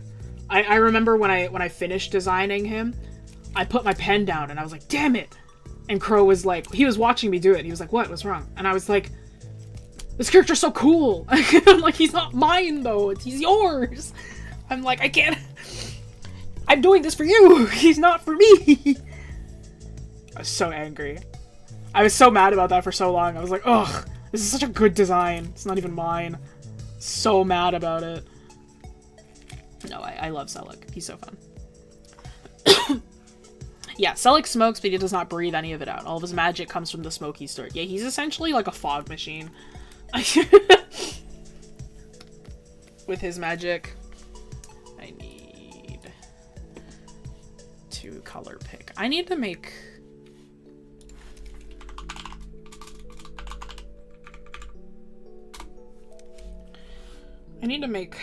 another color picking thing for Stormridden. It's just I draw these guys all the time. I need to make a coloring sheet. Oh, seriously? It's opened up here somewhere? Where? Oh, down here. I see.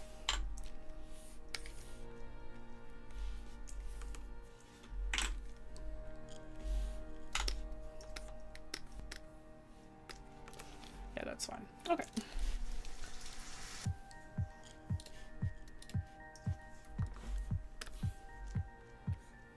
Oh, shoot, yeah, I'm working on a really tiny canvas. This isn't even 1,000 pixels. I really wanted this, like, whoops. This pixely look, so I'm like, this is not a big canvas at all.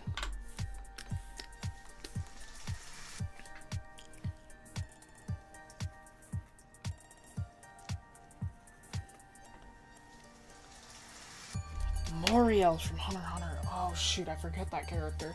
Hunter x Hunter was my Roman Empire. Hang on. Moral? Wait, who?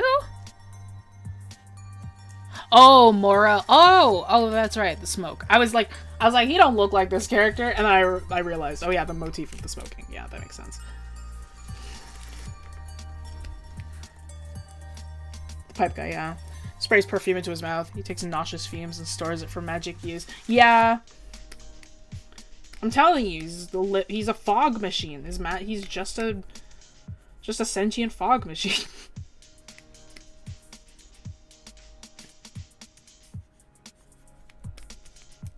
He's a living, breathing, noxious gas machine from Portal 2. This guy's pretty cool. Yeah, no, I like Selleck a lot. He's so silly. Selleck is so silly. Selleck is the type of character that's like born to be silly, forced to be dark and edgy. He likes small animals and likes to eat a lot of, and has a really heavy sweet tooth, and like he's really awkward. Despite having, like, the highest charisma stat in the party. It's so funny. His Riz is locked away. He has no idea how to use it.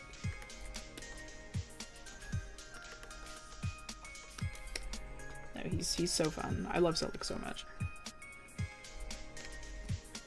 No, yeah. Poor bro. He tried to make friends once, and it didn't work out so well. Poor Ron.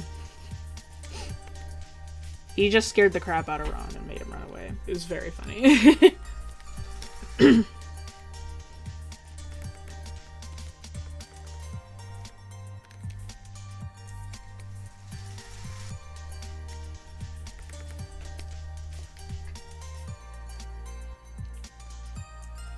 Just like me, for real. Untapped Riz potential.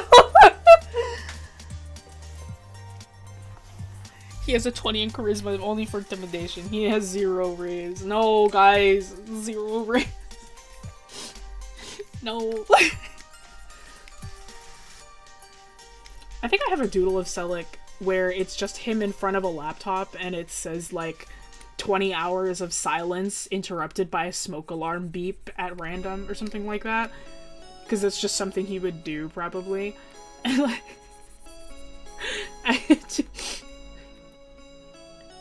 He's so silly.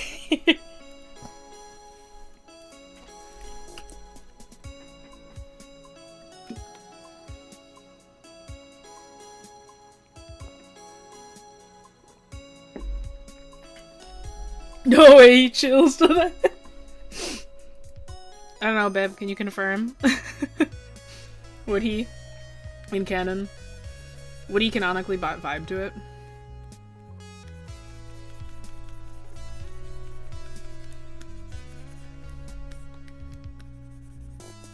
I feel like he would. Well, no, you told me what his music tastes are. You said that he really likes... Absolutely! You said he really likes, like, classical music and pop. I love the thought of him switching from, like, Tchaikovsky and then going to, like, Doja Cat. I think that that's really funny.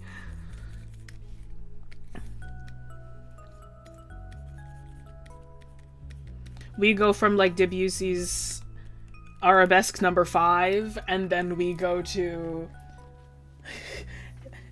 Need Dat Boy by Lil Nas X. Like, wait.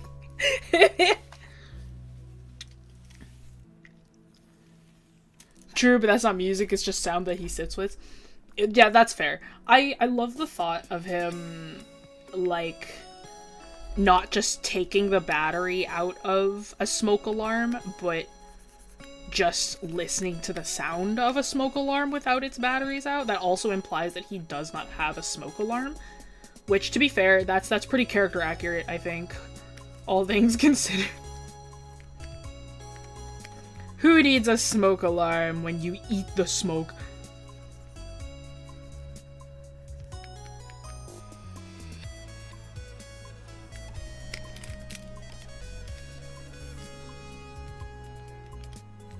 Realized that I forgot to do this magic.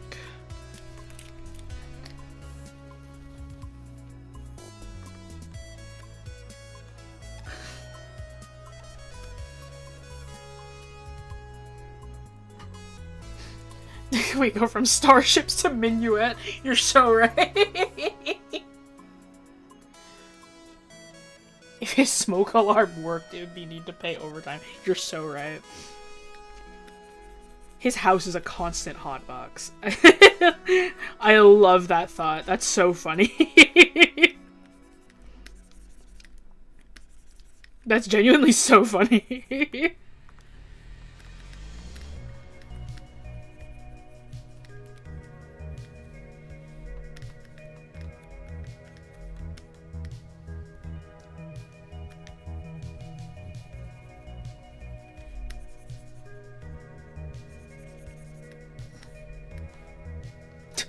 You open the door and a visible cloud emanates out of the room. Yeah. No, 100%.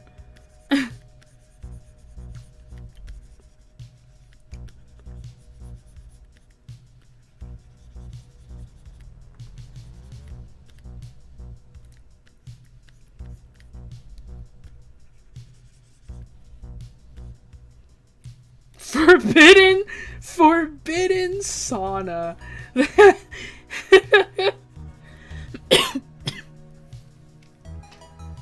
Color looks really nice and calm, pointy. Thank you. I like this pointy brush.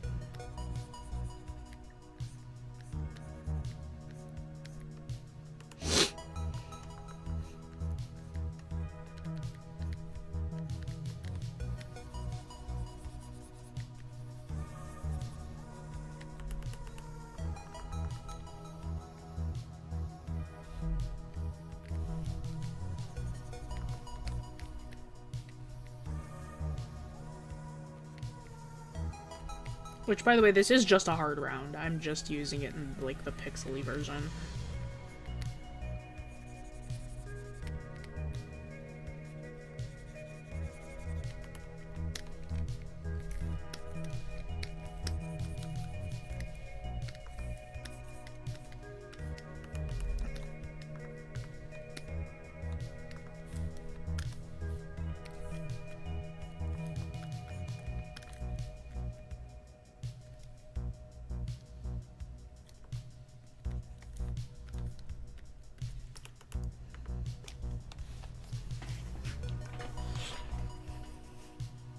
Smoking is really bad if used for more than a day. Smoking is just bad in general, bruh.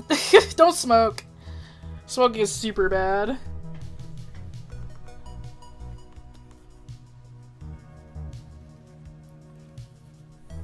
Yeah, he smokes through the mask. Yeah, no smoking. No smoking to any of you. Smoking is bad for you.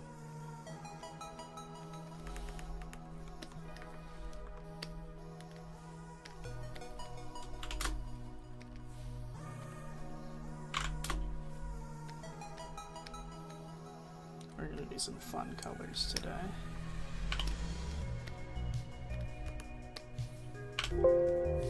Hello, listen to me, please. Don't scream at me, though.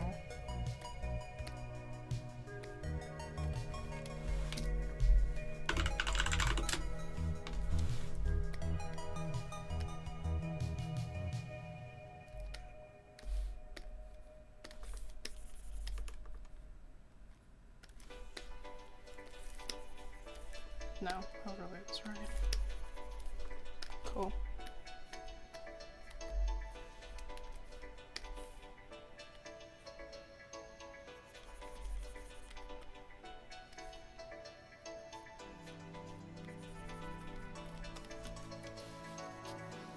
He does not need to breathe, no. No, he got no need to breathe.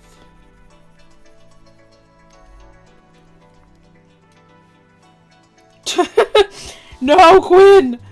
No! That's the worst suggestion of all. How dare you suggest that?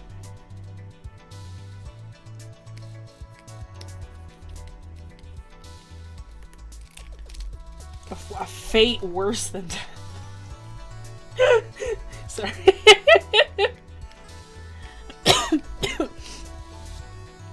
Yeah, get some refs. He doesn't need to breathe. You see some lungs in there? I don't.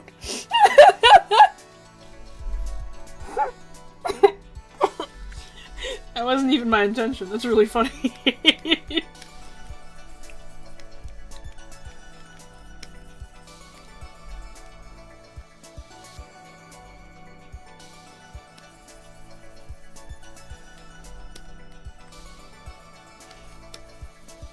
Yeah, you'll turn into this if you do drugs, kids. Hate to break it to you. Includes pharmaceuticals. If you had Tylenol in the last 5 days, sorry. I'm kidding. It's like, don't even get me started on Advil.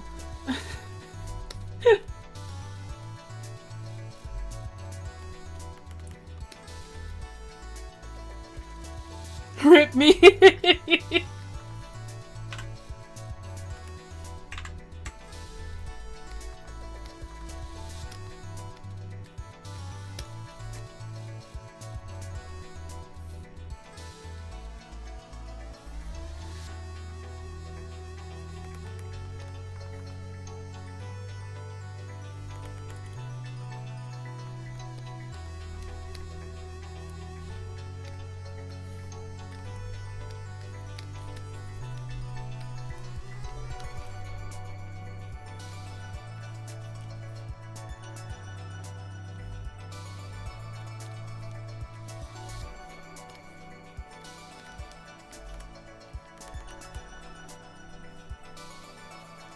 Bones, bones, bones!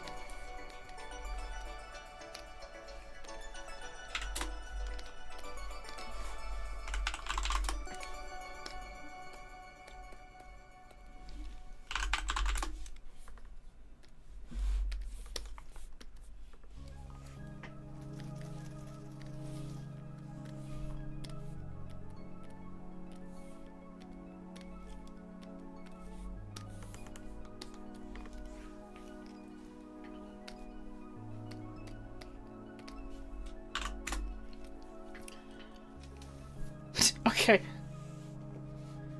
Don't do drugs, you'll end up with a glowy skeleton. Your mouth will be spooky. It's true.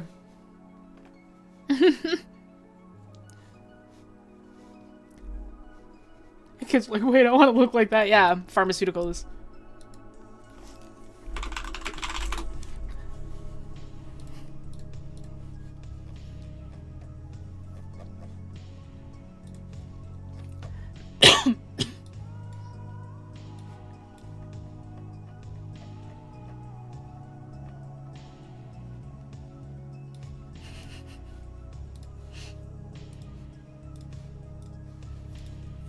I want Clip Studio, but I don't know how half of it works. You'll learn. Clip, I will say, is not beginner friendly. I love it though. Clip Studio is a really nice program. It is my backup, so I use it. I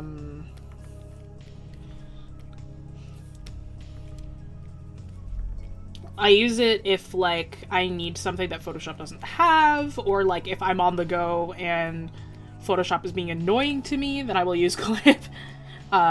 Like, again, I think I mentioned it earlier, I love Clip Studio's perspective ruler. I use it all the time, especially if I gotta do a really quick background. It's my favorite thing ever. It's a lot of fun.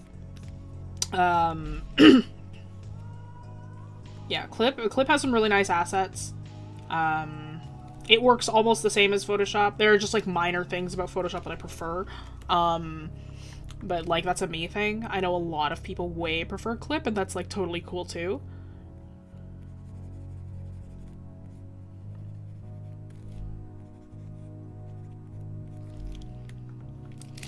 Here's a tip. Don't be held down by the idea of a blue shadow, because you can get cooler things by changing up the color of your shadow.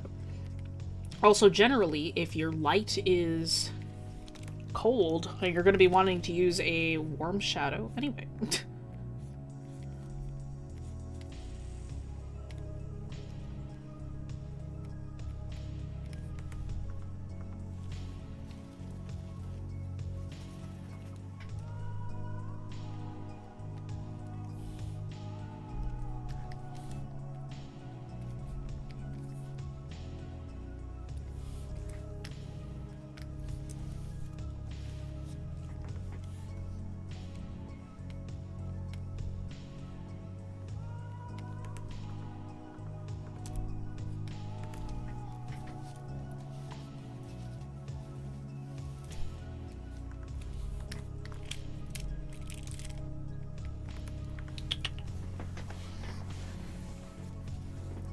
Shadows are just the thing that looks nicest on the piece. I love lighting. Lighting is one of my favorite things ever.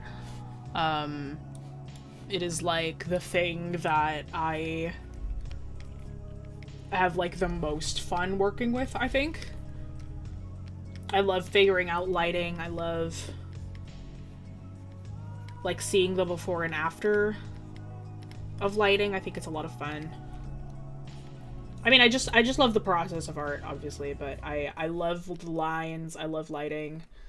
Lighting is just so satisfying. Once you get it done, you're like, oh, so nice.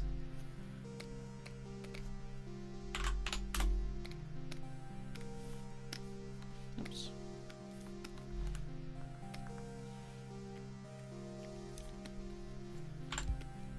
Oops.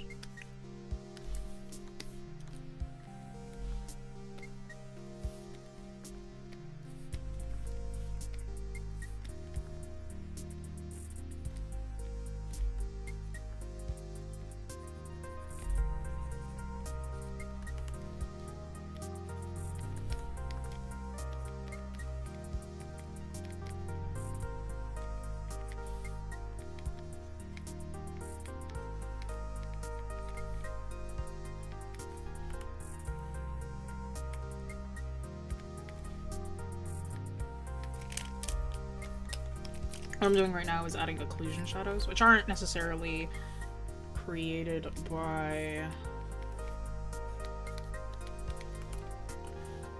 like, your lighting, but they are created by the proximity of shadows together. It's a very game arty thing. But I mean, it works.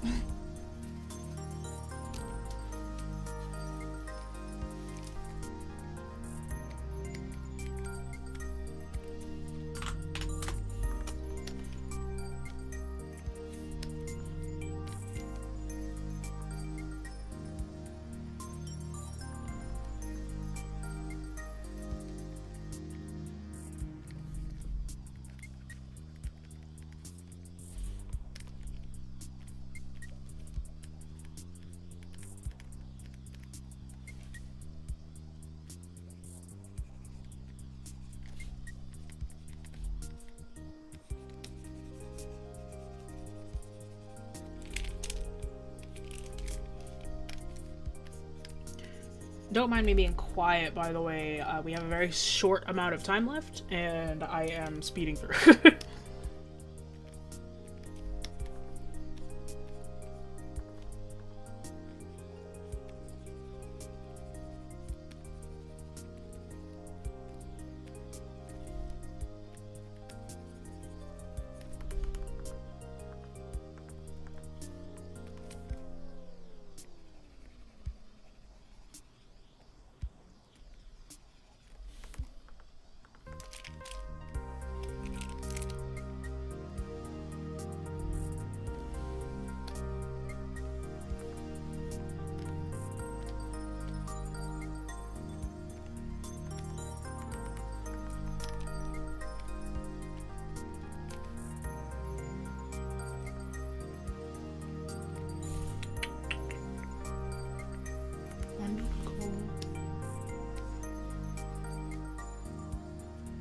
Should you do your lighting or shading first? Depends. It really, really depends on what you are looking for and what you hope to get out of the piece.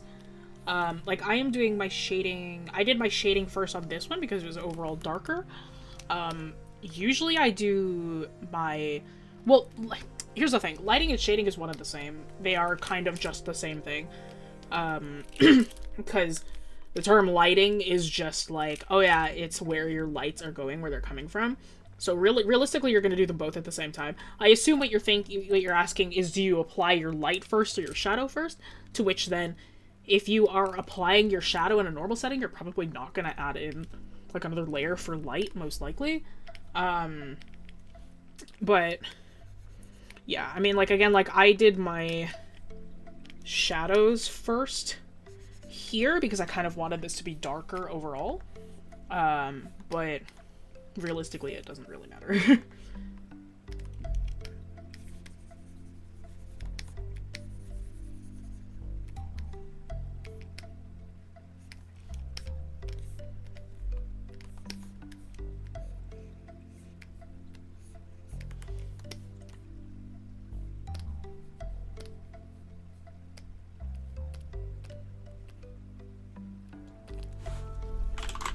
We are almost done. Just a moment.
I don't like that. Okay. And then we'll just truncate this because I don't like being able to see all those layers. And then we'll color in some lines just so they're not so abrasive. Again, sorry, I'm not very chatty right now. I'm like, I want to get something done. Oh, that's why. Like, why isn't this showing up?